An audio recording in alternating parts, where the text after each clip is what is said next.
إن الحمد لله نحمده ونستعينه ونستغفره ونعوذ بالله من شرور أنفسنا ومن سيئات أعمالنا. من يهد الله فلا مضل له ومن يضلل فلا هادي له.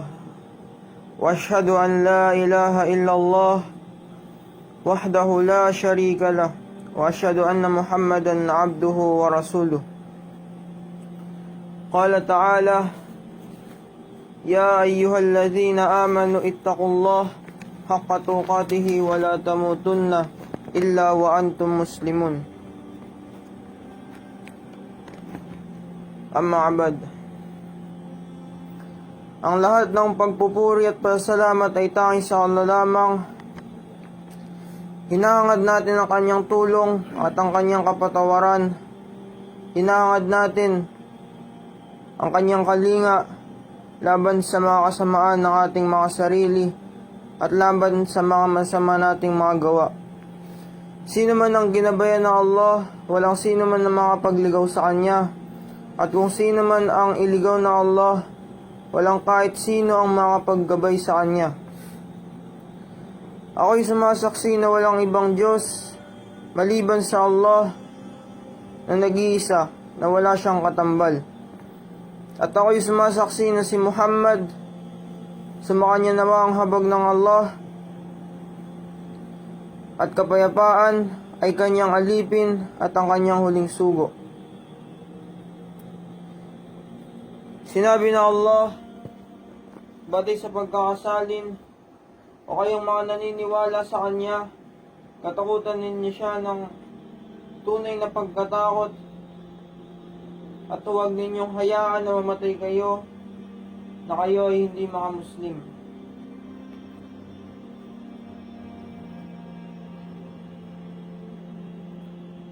Ang Quran ay isang paalala at gabay para sa atin. Ipinaliwanag dito na ang isang mananampalataya ay mapagtiis, makatotohanan, sumusunod na mayroong taos-pusong pagsuko sa pagsamba sa Allah, nagbibigay ng zakat, nagsasagawa ng pagdarasal, at humihingi ng kapatawaran sa Allah.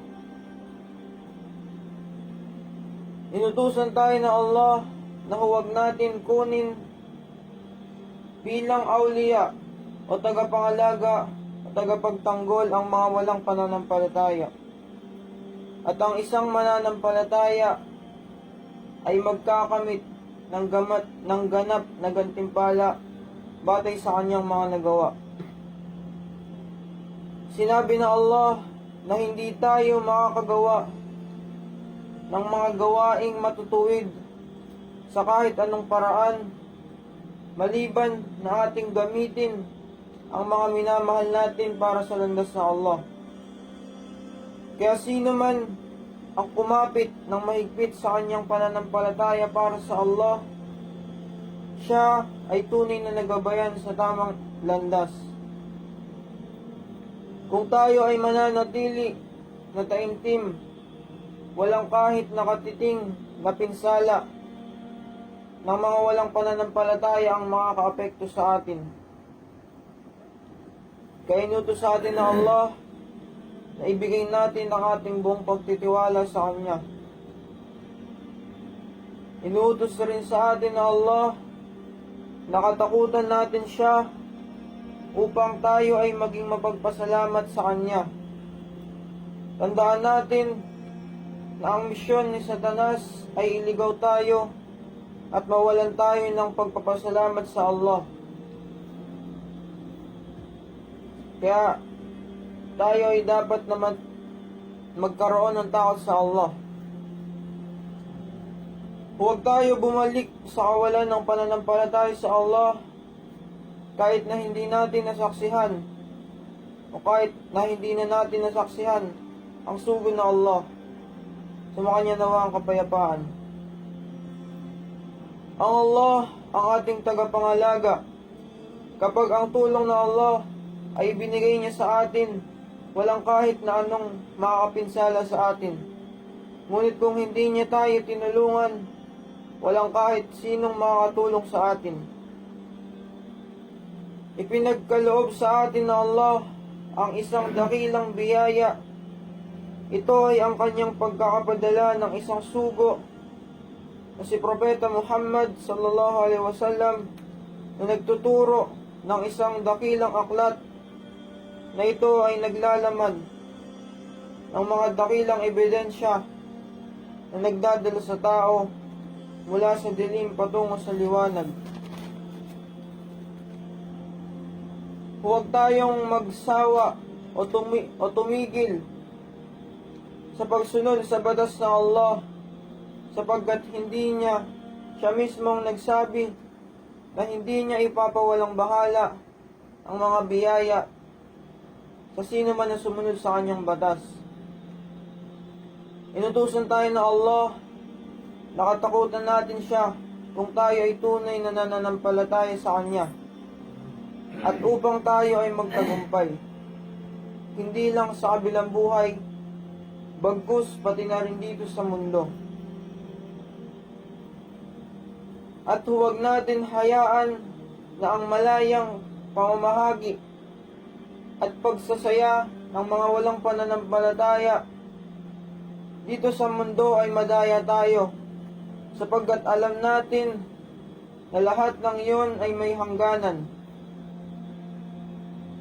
Kung tayo ay maniniwala sa Allah at sa huling araw, ito ay higit na mabuti at angkop para sa atin. Sa bawat isang mananampalataya, ang Allah ay nangako ng kabutihan o ipinangako niya sa bawat isang mananampalataya ang paraiso. Kaya alalahanin natin ang Allah kapag tayo ay nakatayo, nakaupo o kahit nakahiga. Ang pagdarasal ay inutos sa atin sa tama nitong oras. Kung tayo ay nakakaranas ng paghihirap, ganun din ang mga hindi nananampalataya. Ngunit ang pinagkaiba lang nito na ang mga Muslim ay mayroong pag-asa sa Allah, at ang mga walang pananampalataya ay walang pag-asa sa Allah.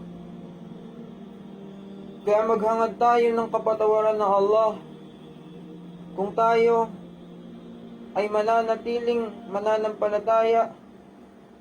Ang Allah ang magbibigay sa atin ng paraiso na dito ay walang katapusan. Inutusan tayo ng Allah bilang mga Muslim na tumayo ng matatag para sa katarungan bilang saksi sa Allah, kahit na ito ay laban sa ating sarili, sa ating pamilya, sa ating mga magulang, kamag-anak, mga mayayaman o kahit sa mahihirap, sapagkat tayong lahat ay pare-parehong magbabalik sa Allah.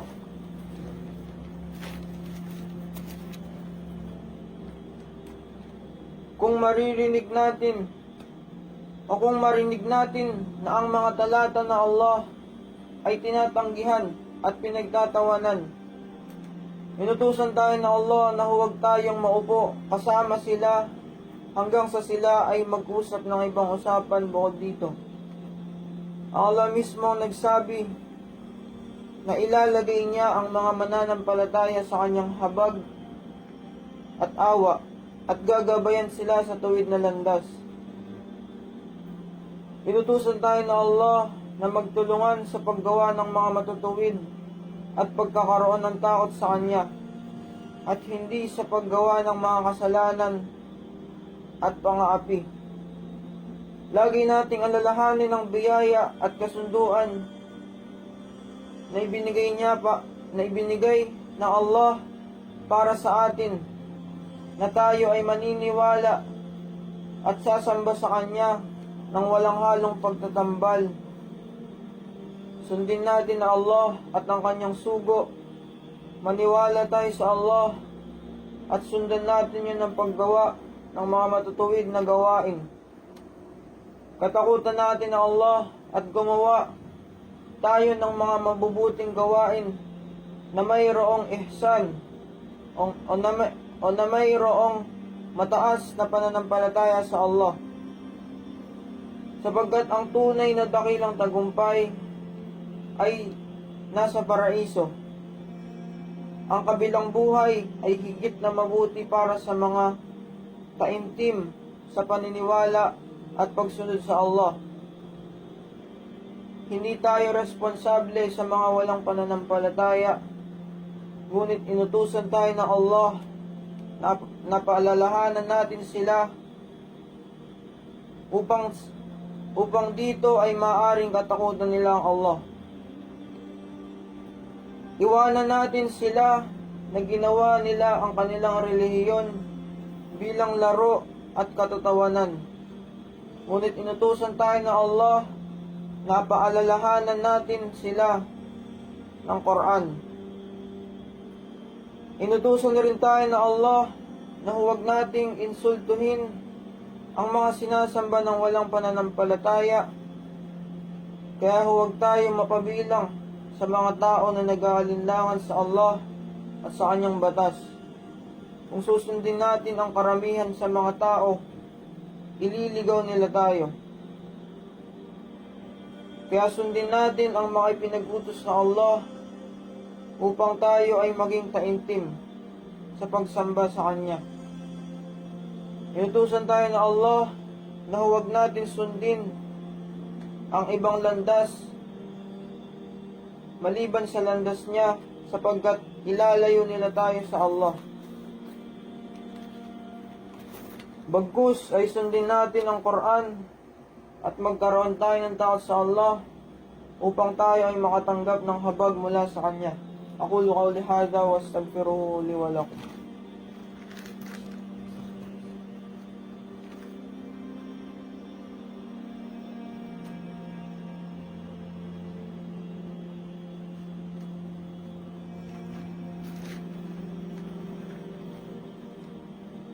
Alhamdulillah, wassalatu wassalamu asyrafil anbiya'i wal mursalin sayyidina Muhammad wa ala alihi wa ashabihi ajma'in.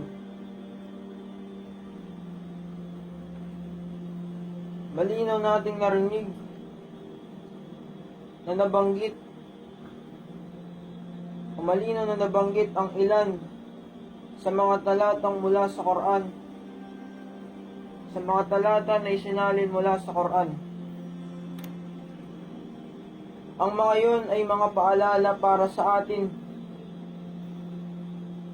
sapagkat sinabi na Allah sa banal na Quran, Innal insana lafi khusr, katotohanan na ang mga tao ay nasa pagkawasak at pagkatalo. Ang mga tao ay nasa kawalan. Illa alladhina amanu wa amilus salihat wa tawasaw bil haqq wa tawasaw bis sabr.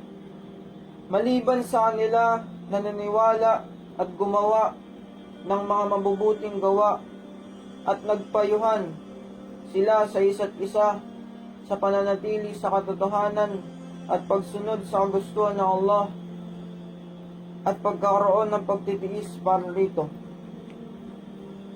Kaya napakahalaga para sa atin bilang mga Muslim ang mga paalala, ang mga pagpapaalala.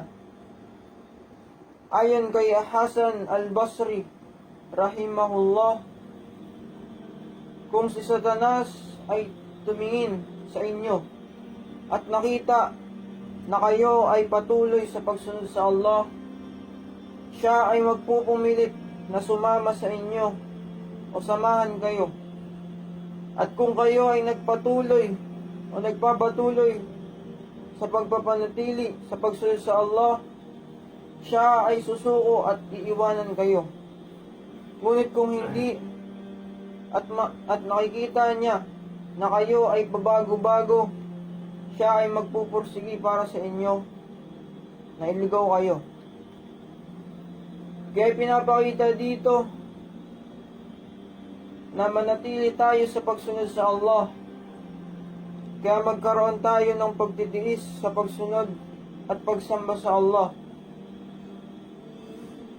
Pagtitiis sa paglayo sa mga pinagbabawal ng Allah at pagtitiis sa mga bagay na itinakda ng Allah para sa atin. At alalahanin natin lagi ang Allah, na kung lagi natin siyang inaalala, tayo ay nasa ilalim ng kanyang pangangalaga mula sa panloob at panlabas ng mga pinsala. At kung tayo ay nakalimot sa pag-alala sa Allah, ito ay nagpapatigas ng puso natin at ito ay nakakatulong para sa mga syaitan na mapagtagumpayan niya tayo at magawa niya na magpatuloy tayo sa pagkalimot sa Allah hanggang sa abutin tayo ng kamatayan. Kaya lagi tayong tumanggap ng mga paalala, lagi tayong magtiis at lagi nating alalahanin ang Allah. Ibadullah, Allahumma ahdina fiman hadait, wa afina fiman afait, wa tawallana fiman tawallait, wa barik lana fima a'tait.